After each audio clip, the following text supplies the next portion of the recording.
du sud libyen jusqu'à 300 km de la capitale. Et étant militaire dans l'âme, le maréchal a souhaité prendre lui-même la tête de ses troupes pour éviter que la guerre vienne jusqu'à la capitale. Et effectivement, il est tombé l'arme à la main sur le champ d'honneur en défendant son pays.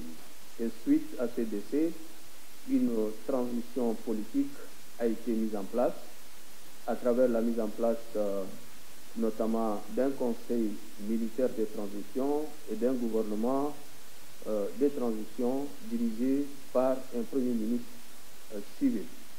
Et ces deux organes ont travaillé étroitement ensemble et ont permis de mettre en place un conseil national de transition qui tient lieu du Parlement provisoire, et deux comités ont été mis en place pour faciliter l'organisation d'un dialogue national. Donc un comité national chargé du dialogue inclusif qui a envoyé des missions à l'intérieur du pays et à l'extérieur du pays auprès de la diaspora pour recueillir les contributions des uns et des autres avant l'organisation de ce dialogue, et un autre comité présidé par l'ancien président Boukouni Ouédey, un comité technique et spécial chargé de préparer la participation de politico-militaires au dialogue à venir.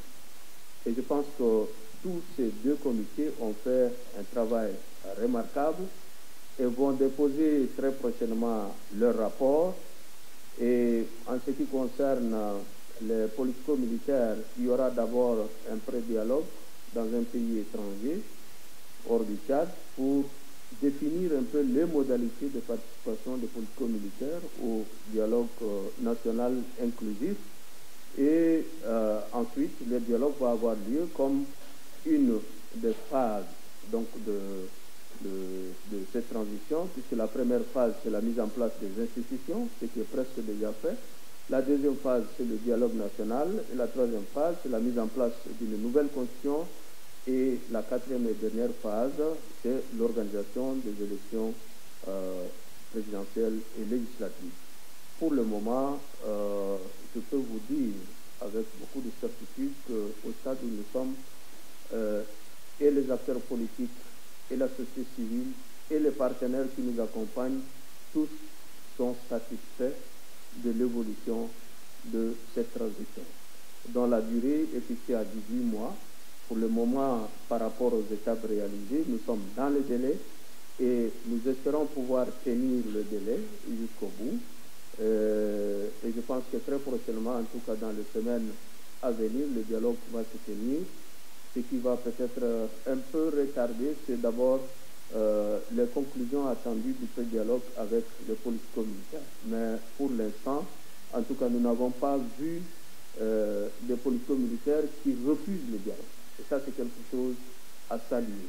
Et sur ce plan, j'ai reçu